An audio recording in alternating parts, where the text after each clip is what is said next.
नाज़रीन आहियां बशीर साम है अवां ॾिसी रहिया आहियो सुन टाइम न्यूज़ वेब चैनल। सभ खां पहिरीं हिकु नज़र अहम ख़बर ते।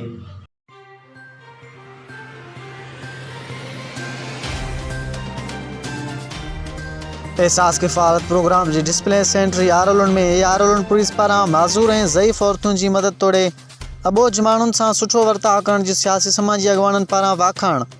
सेंटर ते ड्यूटी कंदड़ यारोलन थाणे जा जवान ASI अहमद अली सिमार, HC नज़ीर अहमद लुंड, HC रियाज़ अहमद चांडियो ऐं कांस्टेबल मिसरी खान नूहानी पारां अवामी ख़िदमत जो भरपूर मुज़ाहिरो कयो पियो वञे ऐं सेंटर ते ईंदड़ औरतुनि तोड़े गॾु ईंदड़ मर्दनि सां बि सुठे सलूक सां पुलिस जा जवान पेश पिया अचनि। पुलिस जे नौजवाननि जी सुठे सलूक जे सियासी समाजी अॻवाननि मौलाना माशूक अली गदेरी, डॉक्टर मुनव्वर अली लुंड, अरशाद सुबरो ऐं ॼाम लुंड पारां तारीफ़। ॿिए पासे पुलिस नौजवाननि मीडिया सां ॻाल्हाईंदे चयो त असीं अवाम जी ख़िदमत ते यकीन रखूं था ऐं असीं अवाम जा मुहाफ़िज़ आहियूं।